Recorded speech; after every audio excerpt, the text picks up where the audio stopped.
My name is Rachel. I'm 29 years old. I've been married to my husband David for 3 years, together for 5. And his mother, Linda, has been a problem since day one. Not in the normal way, though. That's what made it so hard to pinpoint. She wasn't mean. She wasn't rude. She didn't make snide comments about my cooking or my career or whether I was good enough for her son. She was just there all the time, constantly. When David and I first started dating, I thought it was sweet how close they were. He'd call her every day, sometimes twice a day. She'd text him good morning and good night. She knew his schedule better than I did. Red flag number 1, that I completely missed. We'd been dating for about 6 months when she asked if she could have a key to David's apartment. You know, just in case of emergencies. He lived alone at the time, and she said she worried about him. What if he fell in the shower? What if there was a fire? He gave her the key. I found out about the key when I stayed over one Saturday morning. David had run out to grab us breakfast, and I was in the shower. I heard the apartment door open and someone walking around. I thought David forgot something, so I called out his name.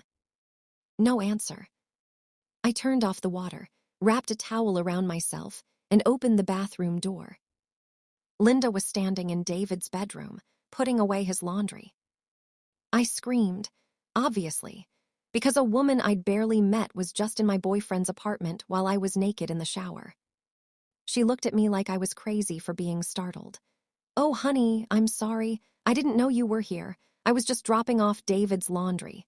I did a load for him yesterday." She said it so casually, like it was completely normal. David came back a few minutes later, and when I told him what happened, he didn't see the problem. She was just being nice. She does my laundry sometimes because I'm bad at it. "David, I was in the shower. She just walked in." "She didn't know you were here." "That's not the point. She has a key and just comes in whenever." He looked confused. "It's my mom. She's just helping." That should have been my first clue about what I was getting into. But I was young and in love, and I convinced myself I was overreacting. Lots of people are close with their parents, right? This was just a cultural difference or a family dynamic I wasn't used to. Wrong. The incidents kept piling up. Small things, mostly. Things that felt weird but not quite enough to make a scene about. She'd text David constantly. If he didn't respond within an hour, she'd start calling. If he didn't answer the calls, she'd text me. "Is David okay? I haven't heard from him." He was always fine. Usually just busy at work or working out or literally just living his life. She knew his work schedule down to the minute. She'd call right when she knew he was on lunch break. She'd text right when she knew he was leaving the office. When we got engaged after 2 years of dating, she cried. Not happy tears. She sobbed. She told David she was so afraid of losing him that she didn't know what she'd do without him in her life every day. He had to comfort her. At our engagement celebration, while I stood there watching my future mother-in-law have a breakdown about her son getting married. My friends told me to run. My own mother told me to seriously reconsider. But I loved David, and I kept thinking maybe once we're married, she'll back off. Maybe she just needs time to adjust. The wedding planning was a nightmare. Linda wanted to be involved in everything, and I mean everything. She had opinions on my dress. She wanted to approve the venue. She tried to change our guest list to include more of her friends and family. She wanted to give a speech at the reception that she'd already written before even asking if that was okay. David kept saying, "Just let her have this. She's excited. She's not trying to take over." But she was. She absolutely was. The worst part was the seating chart. Linda insisted on sitting between David and his father at the head table. When I said traditionally the couple sits together, she said, "But I'm his mother. I should be close to him on his special day." I had to fight to sit next to my own husband at our wedding. We compromised. She sat next to David's father at the head table, close to David but not between us. She pouted through the entire reception. After we got married, we moved into a small house about 20 minutes from Linda's place. It was perfect. 2 bedrooms, nice yard, quiet neighborhood. We both worked full-time and we were building our life together. Linda started showing up unannounced. At first, it was once a week, then twice a week, then almost every day. She'd always have an excuse. She was in the neighborhood. She brought us groceries. She made too much food and wanted to share. She wanted to see how we were settling in. David didn't see it as a problem. He'd come home from work to find his mother in our kitchen, cooking dinner, and he'd just smile and say, "Thanks, Mom." I'd come home from work exhausted, wanting to relax with my husband, and Linda would be there, on our couch, watching our TV. Sometimes she'd already eaten dinner with David, and there'd be leftovers for me. Like I was the guest in my own home. I tried talking to David about it. Multiple times, I'd say things like, "I love your mom, but I need some space. Can we ask her to call before she comes over?" He'd get defensive. "She's just trying to help. Why are you being so cold to her?" "I'm not being cold. I just want privacy in our own home." "She's my mother, Rachel. Family shouldn't need permission to visit." That's what I was dealing with. A husband who saw absolutely nothing wrong with his mother having unlimited access to our home and our lives. Then we had the camera incident. I came home from work one day and noticed something in our living room that hadn't been there that morning. A small device on the bookshelf, partially hidden behind a photo frame. I picked it up. It was a nanny cam. One of those cameras disguised as a regular object, but I recognized it because my friend had the same one for her actual baby. I checked the rest of the house. I found two more, one in the kitchen, one in the hallway pointing toward our bedroom door. I was shaking when David got home. I showed him the cameras. "Did you put these here?" He looked confused. "No, why would I?" "Then who did?" We both knew the answer. Only one other person had a key to our house. David called his mother. I stood there listening to his side of the conversation. "Mom, did you put cameras in our house?" I couldn't hear her response, but I watched his face. Okay, I understand. No, she's just surprised. Okay, I'll talk to her, love you too." He hung up and looked at me. She was worried about break-ins in the neighborhood. She wanted to make sure we were safe while we're at work. So she put cameras in our house without asking us. She was trying to help. David, she's watching us, in our own home without our permission. She's not watching us. The cameras just record if there's motion, for security. Did you ask her to take them down? He hesitated. She spent money on them, and honestly, it's not a bad idea. We don't have a security system. I couldn't believe what I was hearing. I don't care if it's a good idea. She can't just install cameras in our house without asking us. Our house is her son's house too. She's protecting her son. That sentence, that right there, that's when I should have known how deep this went. I made David remove the cameras. He did it, but he wasn't happy about it. He said I was being paranoid and ungrateful. His mother didn't speak to me for 2 weeks after that. She'd called David, talked to him for an hour, and if I was in the room, she wouldn't even acknowledge me. Things were tense for a while, but eventually Linda started coming around again. Less frequently, which I appreciated. Maybe once or twice a week instead of every single day. I thought we'd turned a corner. I thought maybe the camera thing had finally made her realize she'd crossed a line. Then, about a year into our marriage, Linda announced she was selling her house. She'd lived in the same house for 30 years, raised David there. It was a 20-minute drive from us in a nice neighborhood, fully paid off. She said the house was too big for just her since David's father had passed away a few years before we met. She wanted something smaller, more manageable. David was supportive. He helped her look at condos and townhouses. I stayed out of it mostly. It was her decision where she wanted to live. Then she started looking at houses in our neighborhood. Not just our neighborhood, our street. She'd send David listings. "Look at this one. It's only 5 houses down from you. Wouldn't it be nice to be so close?" I told David absolutely not. I said we needed space, that having his mother 5 houses away would be too much. He said I was being controlling, that I couldn't tell his mother where she could or couldn't live. I said I wasn't telling her where to live. I was asking for reasonable boundaries. We fought about it for weeks. It was our biggest fight since we'd gotten married. Linda ended up looking at other neighborhoods. She told David I'd made her feel unwelcome, that she didn't want to live somewhere she wasn't wanted. David was furious with me, but I held my ground. 5 houses away would have been a nightmare. She found a place about 10 minutes from us. A small house, 2 bedrooms, nice yard. It seemed perfect for her. She moved in on a Saturday. David spent the entire day helping her. I went over for a few hours to help unpack, trying to be supportive even though Linda was giving me the cold shoulder. The house seemed fine, normal layout. Living room, kitchen, 2 bedrooms upstairs, nothing weird.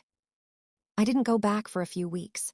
David would go over after work sometimes to help her hang pictures or fix things. I stayed home. I figured she needed time to settle in, and I wasn't in a rush to spend more time with her anyway. Then one night, about a month after she'd moved in, David and I were getting ready for bed. It was around 10 p.m. I was in my pajamas, just normal end-of-day routine. I walked past our bedroom window and something caught my eye, a light that shouldn't have been there. Our bedroom faces the back of our house. There's a small yard, then a fence, then a narrow strip of woods, maybe 30 feet of trees, and then the backs of the houses on the next street over. One of those houses had a light on, a bright light, pointed directly at our house. I looked closer. The light was coming from a second-floor window, and I could see movement. Someone was there. I didn't think much of it at first. Maybe they were doing some work or something. But then the next night, the same light, same window, same bright light pointed at our house. I mentioned it to David. Is it just me, or is that light from the house behind us really bright? He glanced out the window. Yeah, it's bright. Maybe they have a home office or something. It's pointing right at our window. Probably just a coincidence. But it kept happening, every single night. This bright light pointed directly at our bedroom window. After about a week of this, I got curious. I wanted to see what house that was, if maybe I could figure out who lived there and politely ask them to angle their light differently. So one afternoon, I walked around the block to the street behind us, counted the houses to figure out which one it was. And that's when I saw it. The house with the light, the one directly behind us with the second-floor window facing our bedroom.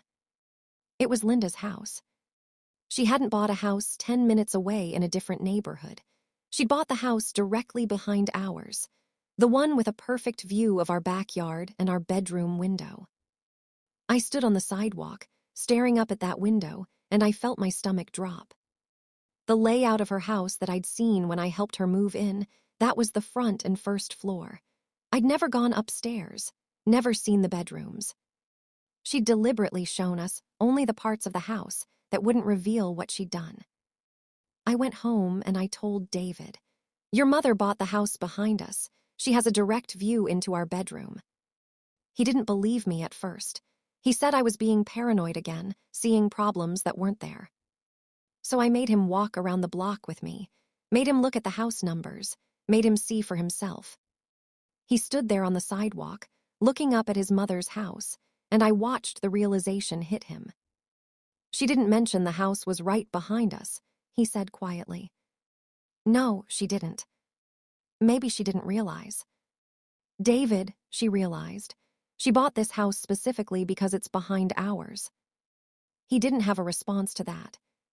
We went home and he called Linda. I sat there while he talked to her. "Mom, we just realized your house is right behind ours. You can see our backyard from your window." I couldn't hear her response. "Right, yeah, I guess that's nice." He was quiet for a minute, listening. "Okay, yeah, talk to you later."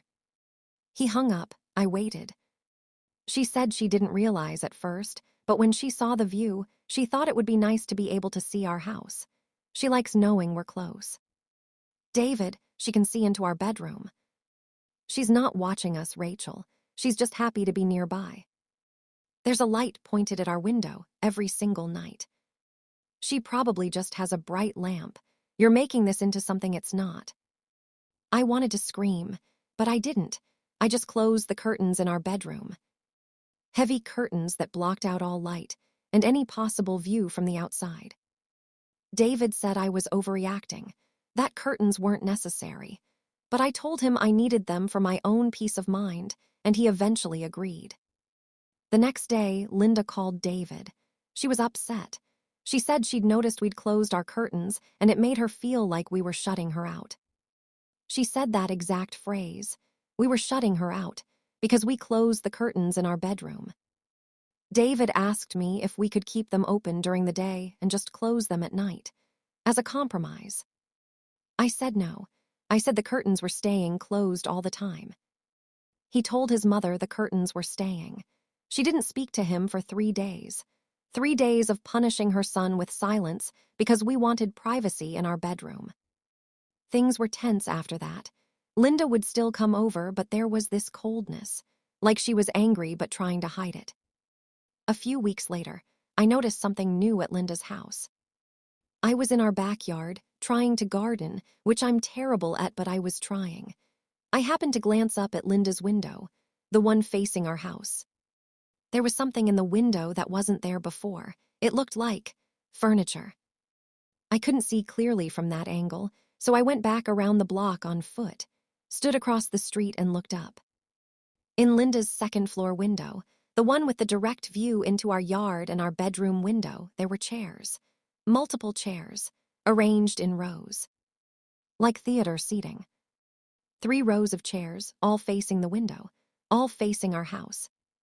I stood there on the street, trying to make sense of what I was seeing. Why would anyone arrange chairs like that in their bedroom? Unless they were meant for watching something. I felt sick, physically sick. I went home and I tried to tell David what I'd seen. He said I was letting my imagination run wild, that they were probably just extra chairs she was storing and she put them in the spare bedroom. They're arranged in rows, David, like a movie theater, facing our house. You're being ridiculous. Why would she do that? I don't know why she would do any of the things she does.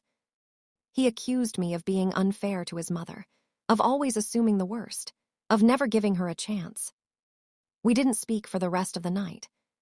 The next week, David's aunt came to visit. His dad's sister, someone I'd only met a couple times. She lived across the country and was in town for a work conference. Linda invited us over for dinner to see her. I didn't want to go, but David insisted, said it would be rude not to. So we went. Dinner was awkward. Linda was overly sweet to David, barely spoke to me. The aunt was nice enough, asked about our jobs and our house. After dinner, Linda offered to give her a tour of the house. She'd redecorated some since moving in.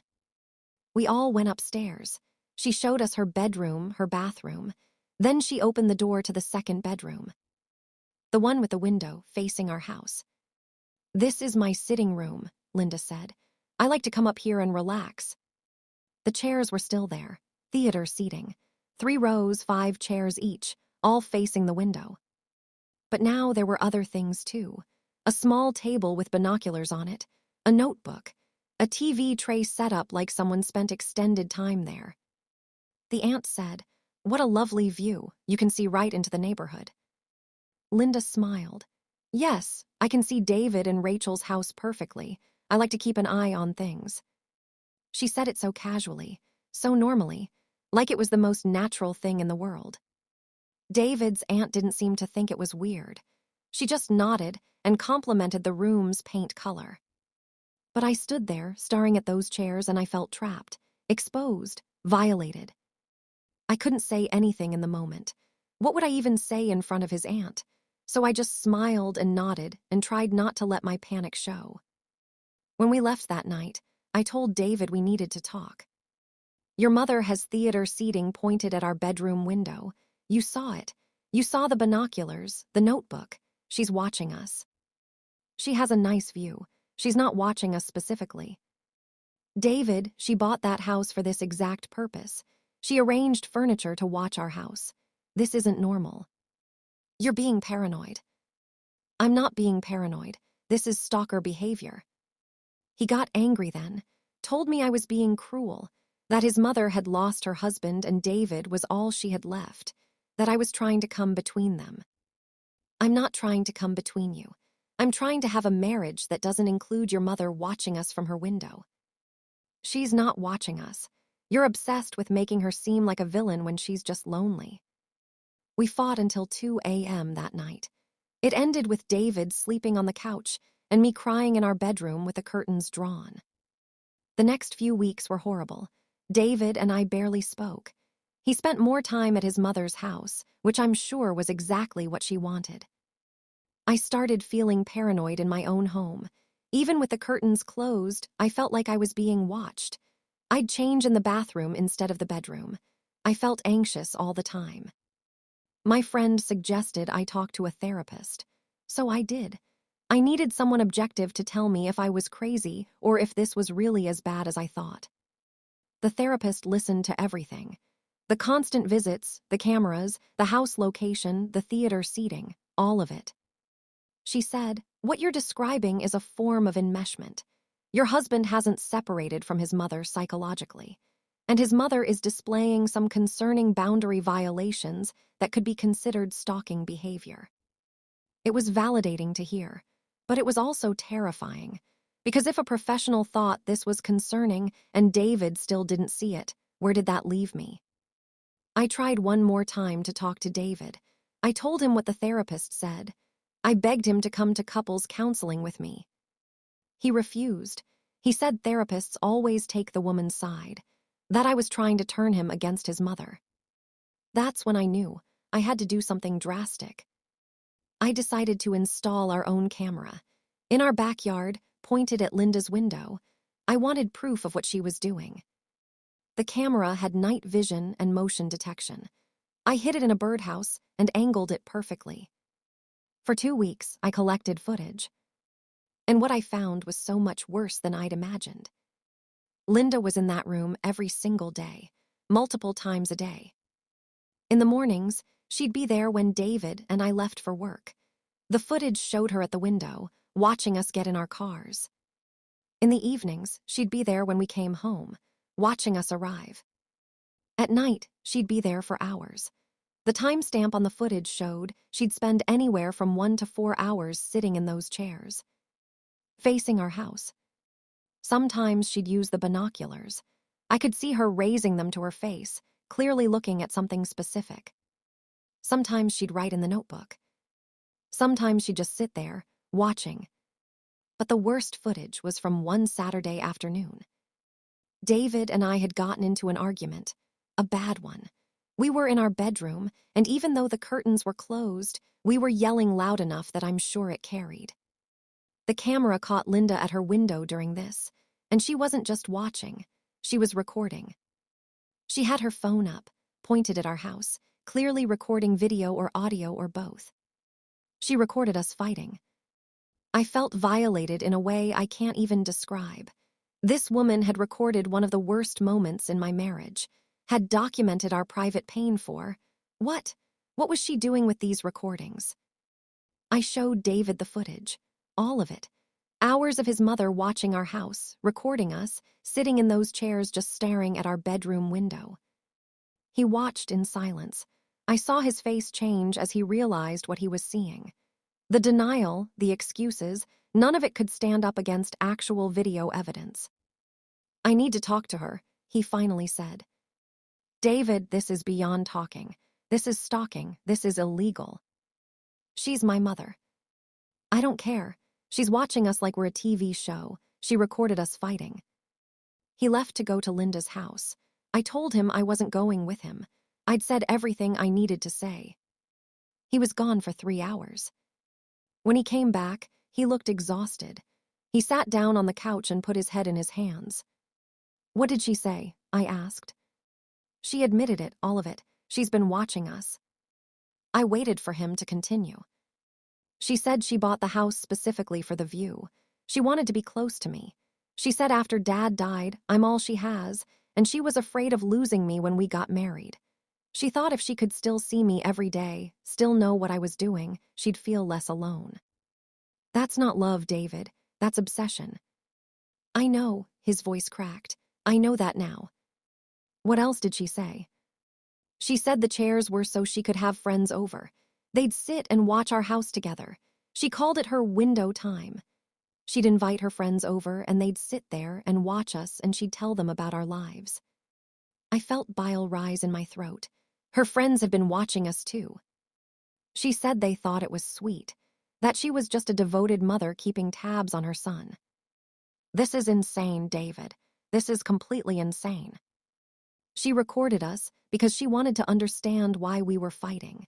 She said she was trying to figure out how to help fix our marriage. By spying on us. I told her she needs to take down the chairs, stop watching us. She needs to respect our privacy. And she started crying, saying I was abandoning her, that I was choosing you over her. You're not choosing me over her. You're choosing basic human boundaries over stalking behavior. He nodded. I told her if she didn't stop, we'd get a restraining order. I told her I was serious. How did she react? She said I'd regret this, that I was making a mistake. Then she asked me to leave. For a few days, it seemed like things might get better. Linda didn't come over. David didn't go to her house. The light in her window was off at night. I started to hope that maybe, finally, she understood. Then David got a call from his aunt, the one who'd visited. Linda had called her, sobbing, saying David had threatened her, saying I had turned him against her and now she wasn't allowed to see her own son. The aunt called David to find out what was really going on. David tried to explain. He told her about the watching, the recording, all of it. His aunt's response, "She's just lonely, David. You're all she has. Can't you be more understanding?" Even with the full story, Linda was able to spin it as her being the victim, as me being the controlling wife who was separating a mother from her son.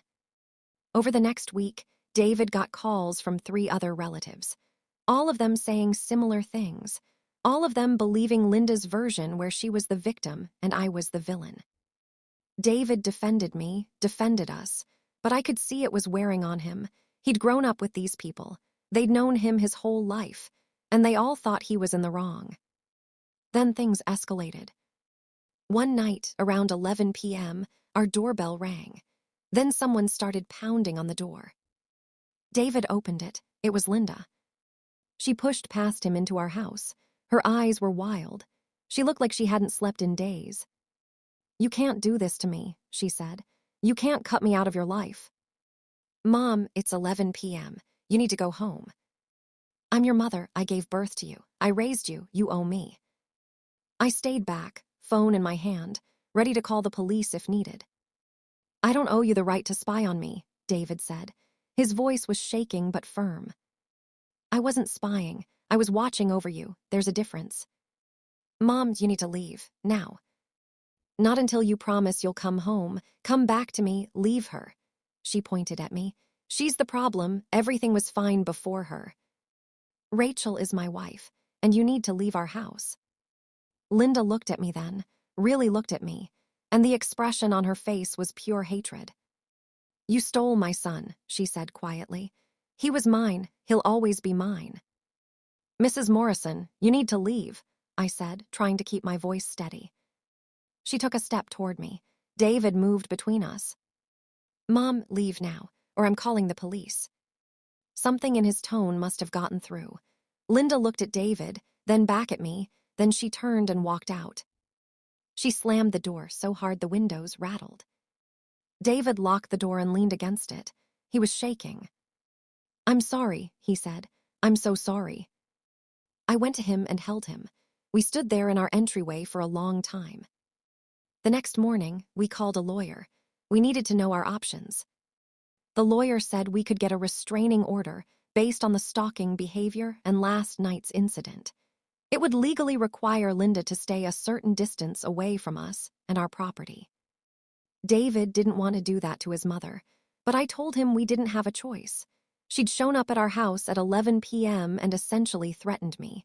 This wasn't going to stop on its own.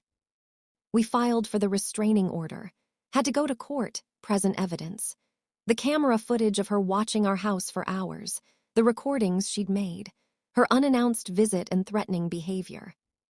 The judge granted a temporary restraining order.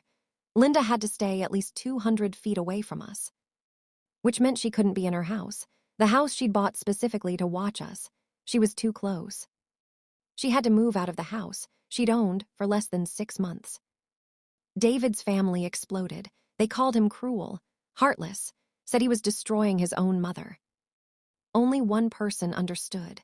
David's aunt on his mother's side, his mom's younger sister. She called David privately. "I need to tell you something," she said. "Your mom did this before to your dad." David had never heard this story. "Before you were born, when they were first married, your mom got obsessed with knowing where your dad was all the time. She'd show up at his work unannounced. She'd call constantly. She'd get upset if he went anywhere without her." "What happened?" "Your dad gave her an ultimatum, therapy or divorce. She went to therapy, got on medication, and it got better. But after your dad died, she stopped taking her medication. She stopped going to therapy.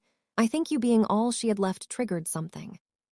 This was the first David was hearing that his mother had mental health issues, that this pattern of behavior had existed before.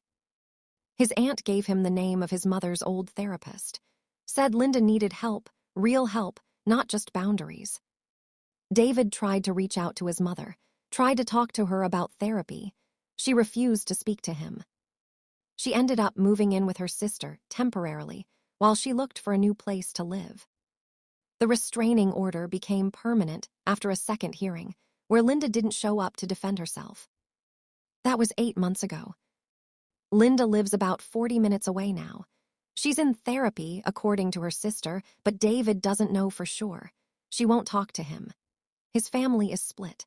Some of them understand now, especially after his aunt explained Linda's history. Others still think David abandoned his mother in her time of need. David and I are in marriage counseling, working through everything. The enmeshment, the boundary issues, the fact that for years he chose his mother's feelings over his wife's well-being. It's hard. Some days are really hard. There's a lot of resentment I'm working through, a lot of feeling like I wasn't protected or believed. But David is trying. He's in individual therapy too, learning about enmeshment and healthy family boundaries. Learning that what his mother did wasn't love, it was control. We still live in the same house. The house his mother can see from the property she had to abandon. There's a for sale sign in her old yard. No one's bought it yet. Sometimes I look at that house and I feel angry all over again. Angry that she did this. Angry that she felt entitled to watch our lives like we were performing for her. Other times I feel sad. Sad that she couldn't just be a normal mother-in-law. Sad that David lost his mom, in a way, because she couldn't respect basic boundaries. I'm telling you this story for a few reasons. First, because if your partner can't set boundaries with their parents, your marriage will suffer. It doesn't matter how much you love each other. If they choose their parents' feelings over your well-being, that's a problem. Second, because enmeshment is real and it's damaging. When a parent can't let their child become an independent adult, when they feel entitled to access every part of their child's life, that's not love, that's control. Third, because you have to trust your instincts. For years, I felt crazy. I felt like I was overreacting, being controlling, being mean to a woman who just wanted to be close to her son. But my instincts were right. Something was very wrong, and I should have trusted that sooner.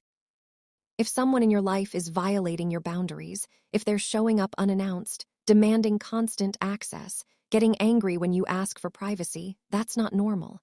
That's not okay. You're allowed to want privacy in your own home. You're allowed to close your curtains. You're allowed to ask people to call before they visit. You're allowed to say no to people, even family, when they cross lines. And if your partner can't support you in those boundaries, that's a bigger problem than the boundary violation itself. I almost left David. Several times I almost packed my bags and walked away. The only reason I didn't was because he finally saw what was happening and took action. But it took video evidence of his mother literally watching us for him to believe me. It took her showing up at our house and threatening me for him to see how serious this was. That's not okay. I shouldn't have had to prove myself that much. I shouldn't have had to install cameras and collect footage and be gaslit for years before my husband believed me. I'm still processing that, still working through the hurt of not being believed, but I'm also trying to heal, trying to rebuild trust, trying to believe that David and I can come back from this. Some days I believe it, some days I don't. The house behind us still sits empty. a constant reminder of what happened, of how far someone will go when they refuse to accept boundaries. Linda hasn't tried to contact us since the restraining order. David's aunt says she's doing better, that therapy is helping. But David doesn't know if they'll ever have a relationship again. He says part of him misses her, the mother she was before all this. But he also knows that mother might not have ever really existed. That maybe she was always like this, and he was just too enmeshed to see it. I don't know what the future holds for us, for our marriage, for David's relationship with his mother, but I know we're not going back to how things were. I know I'll never be in a marriage again where someone else's mother has more say than I do. I know I'll never ignore my instincts like that again. The hardest part isn't even the big stuff anymore. It's the little reminders. Like when we're getting ready for bed and I still feel the need to check that the curtains are fully closed. Even though Linda's house is empty. Even though she's legally required to stay away from us. Or when someone rings our doorbell unexpectedly and my heart starts racing, thinking it might be her. Or when David's phone rings and I see his face change, wondering if it's a family member calling to yell at him again about what he did to his mother. The trauma doesn't just go away because the threat is gone. My therapist says I have hypervigilance now, that I'm constantly scanning for threats because for years I was being watched and nobody believed me. My nervous system got stuck in fight or flight mode. I'm working on it, but it's slow. David has his own stuff he's dealing with.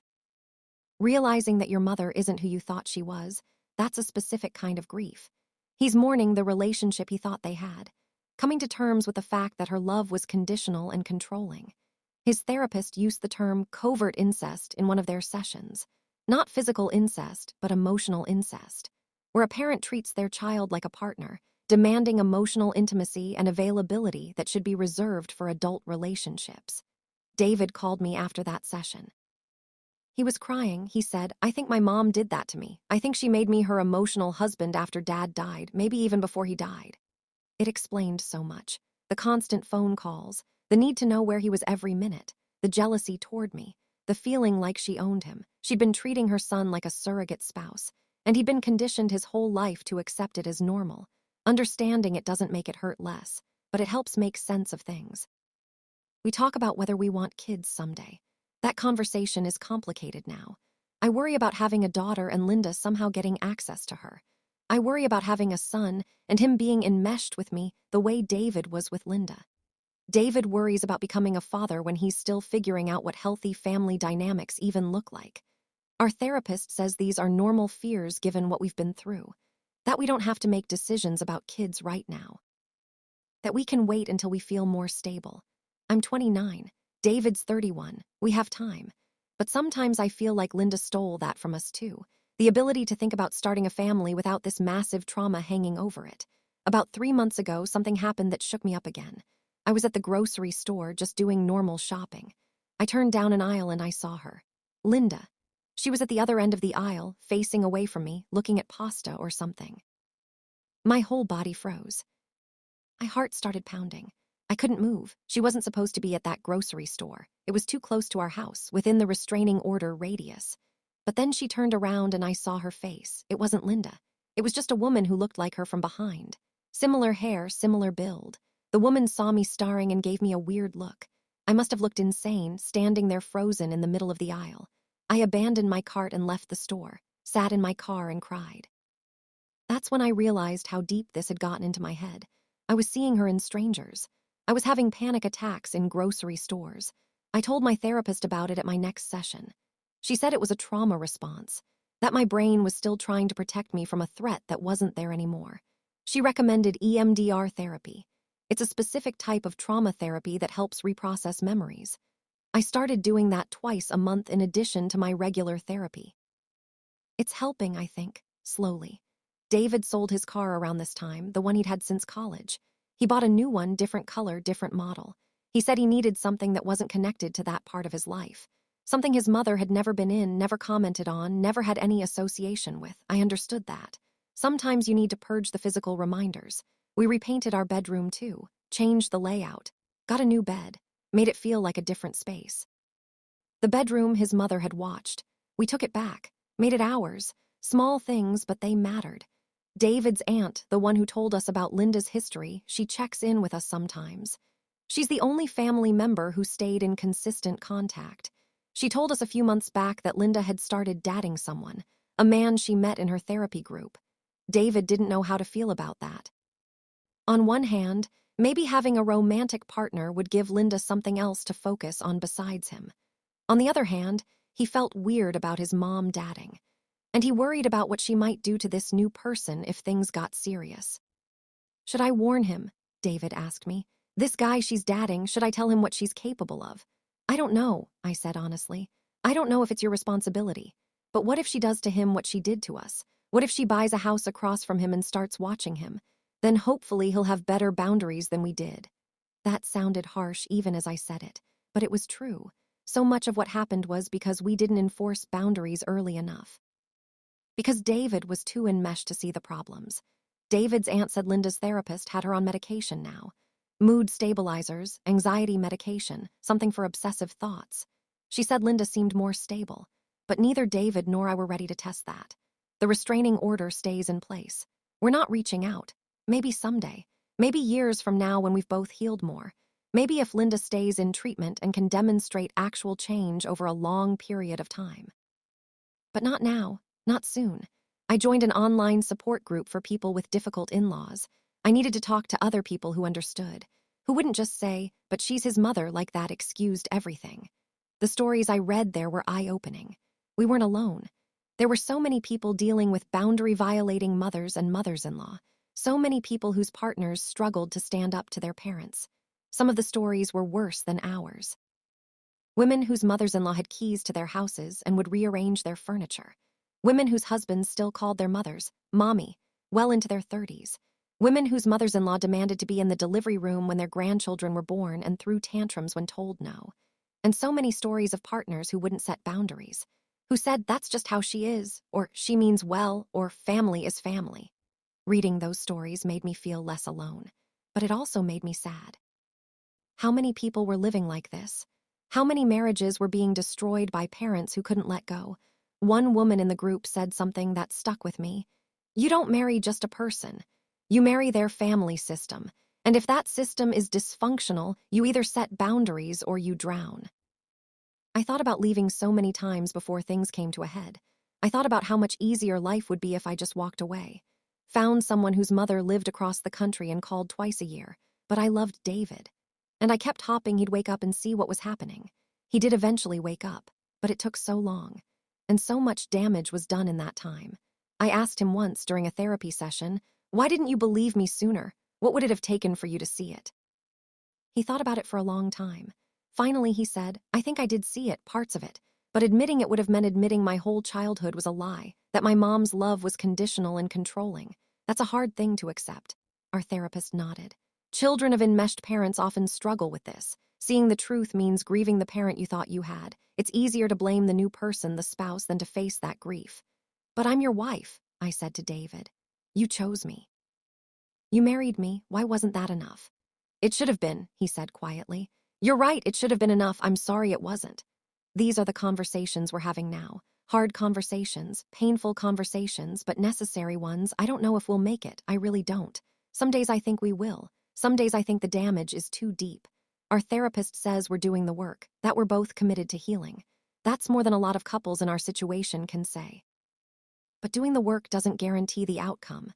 Sometimes love isn't enough. Sometimes too much has been broken. I'm trying to take it day by day, not think too far into the future, just focus on right now, on whether things are better today than they were yesterday.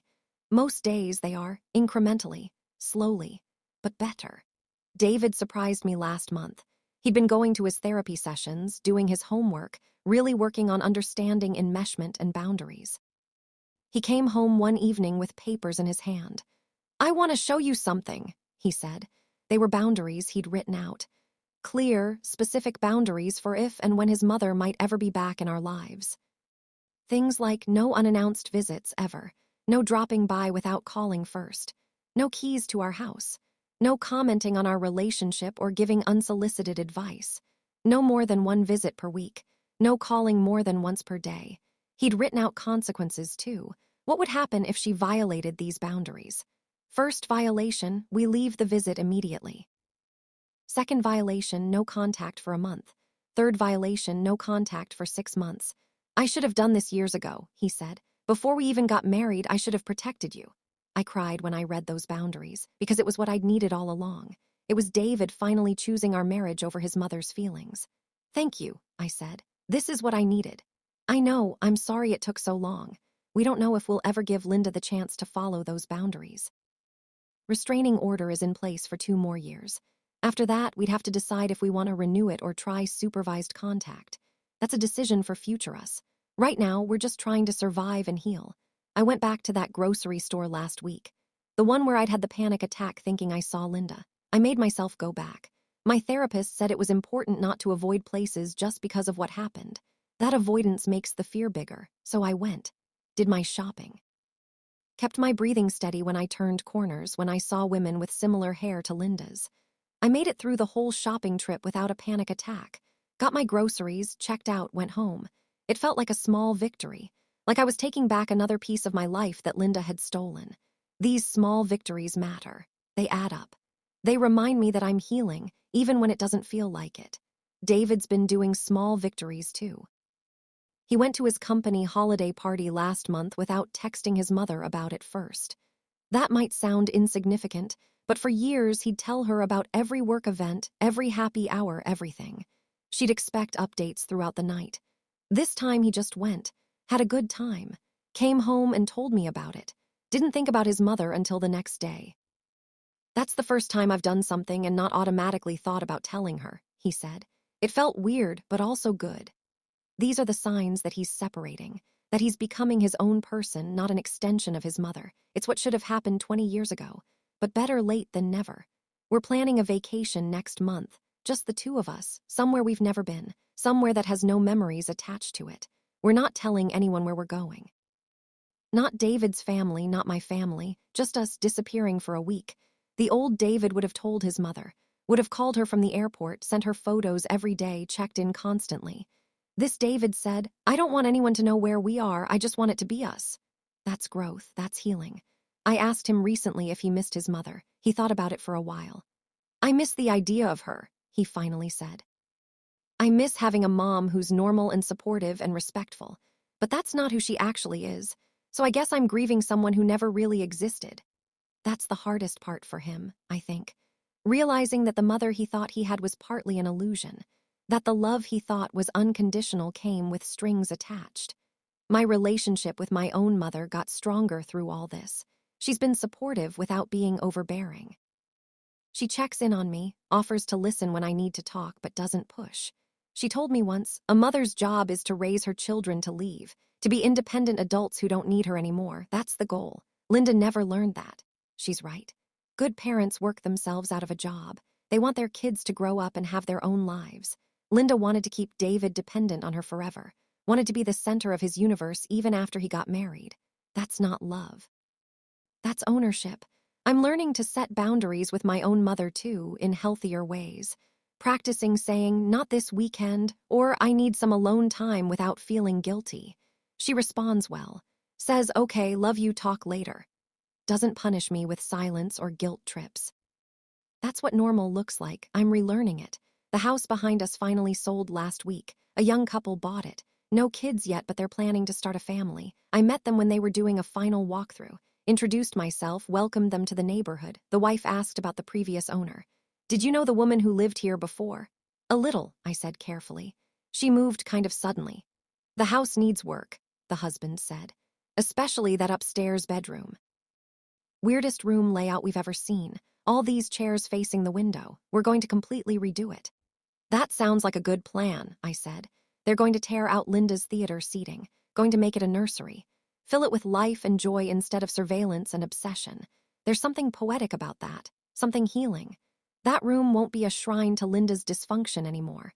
It'll be a place where a baby sleeps, where a family grows. I'm glad. I'm glad the house will get a fresh start, even if we're still working on ours. David and I talk sometimes about moving, selling our house, starting completely fresh somewhere else, somewhere with no history attached. But then we think about how much we've put into making this house ours, how we've reclaimed it room by room, how we've built good memories here despite everything. Maybe we'll stay, maybe we'll go. We don't have to decide right now. What I know for sure is that I'm not living my life based on Linda anymore, not avoiding things or changing things because of what she did. She doesn't get that power anymore. I saw a quote recently that hit me hard. The opposite of love isn't hate, it's indifference. I think I'm moving toward indifference with Linda. I'm not consumed by anger anymore. I'm not constantly thinking about what she did. She's just someone who used to be in our lives, someone who made bad choices, someone we had to remove for our own safety and sanity. She's not a monster. She's not evil. She's just a deeply troubled person who refused to get help until it was too late. I can have compassion for her mental health struggles while still maintaining boundaries. Those two things can coexist. David's working on that too, feeling compassion for his mother while also recognizing that her pain doesn't entitle her to hurt other people. It's a balance. It's hard, but it's necessary for healing. Our marriage counselor asked us last week what we've learned from all this. I said, I learned that I have to trust myself, even when everyone else is telling me I'm wrong. Even when I feel crazy, if something feels off, it probably is. David said, I learned that love without boundaries isn't really love, and that protecting your spouse has to come before pleasing your parents. The counselor nodded. Those are hard lessons, but important ones. You've both grown a lot. We have. We're not the same people we were 3 years ago when this all started. We're not even the same people we were a year ago. Trauma changes you. There's no going back to who you were before. You can only move forward as the person you've become. I'm still figuring out who that person is. This version of me that's more guarded, more aware, more willing to set boundaries even when it's uncomfortable. I don't like all the changes. I miss being more trusting, more open, less cynical. But I also like that I'm stronger now, that I know what I will and won't accept, that I value my own peace more than other people's comfort. That's growth, even if it came through pain. David and I went on a date last weekend, just dinner and a movie, nothing fancy, but it felt normal, easy, like we were just a couple enjoying each other's company without the weight of everything else. We held hands in the movie theater. He kissed me in the parking lot afterward. We drove home talking about the movie, laughing about the bad parts, debating the ending. It felt like dating again. Like remembering why we fell in love in the first place. Those moments are becoming more frequent. The good days are starting to outnumber the hard days. That gives me hope. Real hope that we might actually make it through this. I don't know what the future holds. I don't know if David and his mother will ever have a relationship again. I don't know if we'll have kids or move or stay in this house forever. I don't know a lot of things, but I know we're trying. I know we're both committed to building something healthier than what we had. I know we're learning. And for now, that's enough. If you're going through something similar, if you have an in-law who doesn't respect boundaries, if you have a partner who struggles to stand up to their parents, I want you to know a few things. First, you're not crazy. If it feels wrong, it probably is. Trust that feeling. Second, you can't change your partner. They have to want to change. They have to see the problem. No amount of explaining or crying or begging will make them see it if they're not ready. Third, you have to decide what you're willing to accept, what your boundaries are, what your deal breakers are, and then you have to enforce them even if it means leaving. Fourth, enmeshment is real and it's damaging and it requires professional help to untangle. You can't fix it with love or patience or understanding. It requires therapy and work and time. Fifth, it's okay to protect yourself. It's okay to cut off contact with toxic people, even if they're family, even if other people don't understand. Your mental health and safety matter more than keeping the peace. I wish someone had told me these things 3 years ago. I wish I'd understood them sooner. But I understand them now, and I'm living them now. And slowly, painfully, I'm healing now. That's all any of us can do. Take it one day at a time. Do the work. Trust the process. Believe that healing is possible even when it feels impossible. Linda bought a house with a direct view into our bedroom and installed theater seating to watch us. That happened. That was real. But we survived it. We're still here, still together, still fighting for our marriage, and that house is empty now. Those chairs are gone. That window doesn't watch us anymore. We took our life back. We set boundaries. We chose each other. It shouldn't have taken so long. It shouldn't have gotten that bad, but it did. And we're dealing with it. And if we can survive this, we can survive anything. That's what I tell myself on the hard days. When the anxiety spikes or the memories come flooding back or I feel that familiar knot of dread in my stomach, we survive the worst of it. We're still standing. We're still trying. And that has to be enough. For now, that has to be enough. So that's my story. That's what happened when my mother-in-law bought a house with a direct view into our bedroom and installed theater seating to watch us. It sounds insane when I say it out loud. It sounds like something from a horror movie, but it happened. And we're living with the aftermath, and we're doing our best to heal. If you're in a situation like this, please get help. Please set boundaries. Please don't wait as long as I did. You deserve privacy. You deserve respect. You deserve a partner who protects you. Don't settle for less. Don't make excuses. Don't let anyone convince you that surveillance is love. It's not. It never was. It never will be. And you deserve better. We all do.